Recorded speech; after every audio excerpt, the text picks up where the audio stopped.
Hey there. Have you ever caught yourself wondering if your mind is as sharp as it used to be? Maybe you've noticed it takes a little longer to remember a name, or you find yourself searching for that one word that's right on the tip of your tongue. It happens to all of us as we get older, and it's totally normal. But here's the good news. You don't have to just sit back and let time take the wheel. You've got the power to keep your brain buzzing, and it doesn't have to feel like work either. In fact, it can be a whole lot of fun. Today, I want to share something special with you. 5 creative hobbies that can keep your mind sharp after 70. These aren't just random pastimes. They're like little workouts for your brain, helping you stay quick, focused, and enjoying life to the fullest. We're talking about things like knitting, playing an instrument, gardening, writing stories, and painting. Each one brings its own magic. And the best part? You don't need to be an expert to get started. I'll walk you through some simple tips to dip your toes in so you can find something that lights you up. Let's dive in and explore how these hobbies can boost your cognitive skills while giving you a reason to smile every day. First up, let's talk about knitting. Now, I know what you might be thinking. Knitting sounds like something your grandma did while watching TV, and maybe she was onto something. Knitting isn't just about making scarves or socks, though those are pretty great too.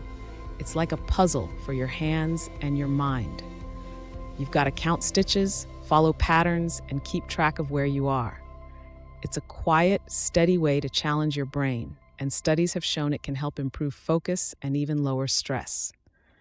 Imagine sitting by the window with a cup of tea, your needles clicking away, and your mind working through a rhythm all its own. Getting started is easier than you might think. Grab a pair of needles, size 8 or 10 is perfect for beginners, and some soft, chunky yarn that's easy to handle. You don't need to jump into anything fancy right away. Start with something small, like a dishcloth. Cast on 20 stitches, that's just looping the yarn onto the needle, and practice the basic knit stitch. It's one simple motion: push the needle through, loop the yarn around, pull it back, and slide the stitch off. Do that over and over, and before you know it, you've got a row. Then another. There's something so satisfying about seeing it come together, and your brain's getting a little sharper with every loop. If you're not sure how to begin, ask a friend who knits to show you the ropes, or pop into a local yarn shop. Those folks love helping newbies. Now, while knitting's keeping your fingers busy, let's shift gears to something that fills the air with sound: playing an instrument. Maybe you've always dreamed of strumming a guitar or tickling the ivories on a piano. Or maybe you played something way back in school and figured it's too late to pick it up again. Well, I'm here to tell you it's never too late. Playing music doesn't just lift your spirits. It's like a full-on gym session for your brain.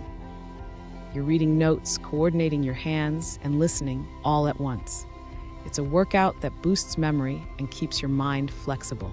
You don't need to aim for Carnegie Hall here. Just start small. If a guitar feels right, get yourself an acoustic one with nylon strings. They're gentler on your fingers.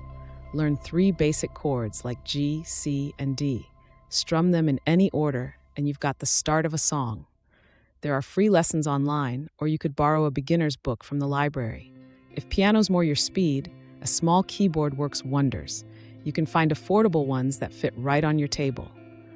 Try picking out a simple tune like Twinkle, Twinkle, Little Star with one hand. It's just a few notes, but it gets your brain firing on all cylinders. The key is to take it slow and enjoy the sound you're making.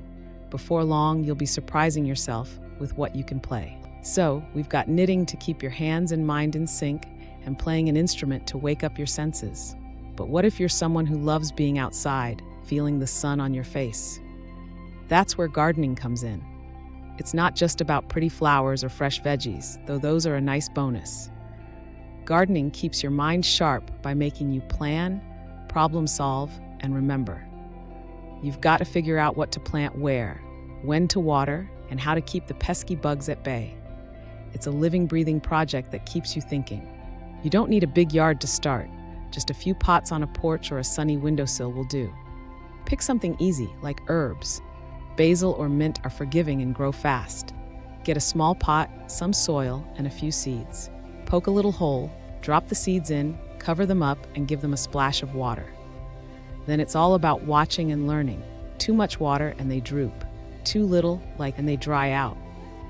You'll get the hang of it, and your brain will be soaking up the challenge. Plus, there's nothing like snipping some fresh basil for your dinner and knowing you grew it yourself.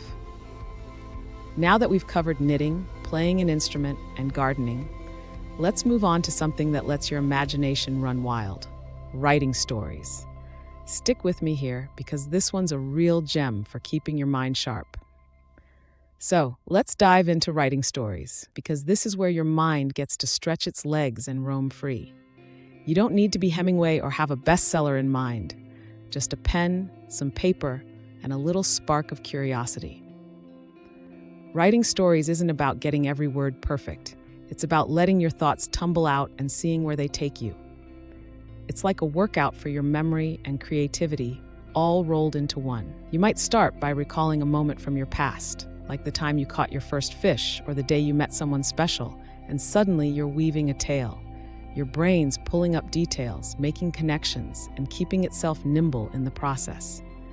Getting started is as simple as it gets. Grab a notebook, nothing fancy, just something you like holding, and set aside 10 minutes. Think of a person, a place, or even a single object, like an old pocket watch or a creaky porch swing. Write down what pops into your head.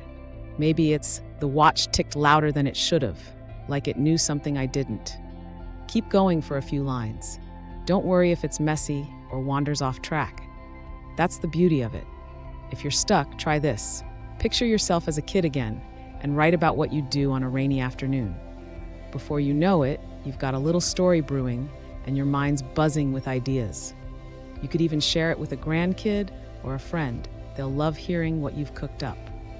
Now, while writing lets your imagination soar, there's another hobby that brings color into your world: painting. I know, you might be thinking, I can't even draw a straight line. But hear me out. Painting isn't about being a master artist. It's about playing with colors and shapes, letting your brain figure things out as you go. It's fantastic for keeping your focus sharp and your hands steady. You're mixing colors, planning where the brush goes, and watching something take shape right in front of you. Plus, it's relaxing, almost like meditation with a paintbrush. You don't need a big setup to give it a try. Pick up a small set of watercolors, they're easy to use and clean up, and a pad of watercolor paper. Start with something basic, like a sunset. Wet the brush, dip it in some orange, and sweep it across the page. Add a little red, then some purple as the sky gets darker. Don't fuss over making it perfect. Just let the colors blend and see what happens. If you want a bit more guidance, there are beginner kits with instructions, or you could join a local painting group. Lots of folks over 70 are picking up a brush for the first time and loving it. The trick is to have fun and let your mind enjoy the ride. So there you have it. 5 creative hobbies that do wonders for your brain and bring a little joy along the way. Knitting keeps your hands and mind in tune. Playing an instrument wakes up your senses. Gardening gets you thinking and growing. Writing stories sets your imagination loose. And painting fills your days with color. Each one's a small step you can take. No pressure, just possibility. Next, we'll dive into how these can fit into your life and why they're worth a shot. Now that we've walked through these 5 creative hobbies, knitting, playing an instrument, gardening, writing stories, and painting, you might be wondering how they fit into your everyday life. The beauty of these is that they're not about turning you into a pro overnight. They're about giving your mind a little nudge, keeping it sharp, and letting you enjoy the ride. You don't need hours a day or a big budget, just a willingness to try something new. Maybe you pick up those knitting needles while you're chatting with a friend, or you strum a few chords after supper. It's all about finding what feels good for you. And trust me, your brain will thank you for it. Take knitting, for instance. Once you've got that basic stitch down, you can do it almost anywhere. Sitting on the couch, waiting at the doctor's office, or even out on the porch with a glass of lemonade. It's a quiet way to keep your focus tight and your hands busy. And if you stick with it, you might end up with a cozy blanket or a gift for someone you love. Playing an instrument works the same way. You don't have to practice for hours, just 10 minutes here and there, picking out a tune you've always liked. It's like flexing a muscle. The more you do it, the stronger it gets. Before long, you might catch yourself humming along, feeling a little prouder each time. Gardening's got its own rhythm too. You water those herbs in the morning, check on them in the afternoon, and soon you're noticing how they perk up with just the right amount of care. It's a living thing you're tending to, and that keeps your mind engaged, planning, observing, adjusting. Writing stories can slip into your day just as easily. Maybe you jot down a memory while the coffee's brewing, or you scribble a few lines before bed. It's your story, your pace, no rules, just you and your thoughts. And painting? That's the one you can turn to when you want to unwind.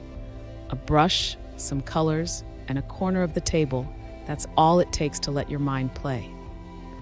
What ties all these together is how they keep your brain humming. They're not just busy work, they're little challenges that spark your memory, sharpen your focus, and lift your spirits. Think about it. Knitting a row means counting and remembering where you left off. Playing a song means listening and moving in sync. Gardening means figuring out what works. Writing means digging into your past or dreaming up something new.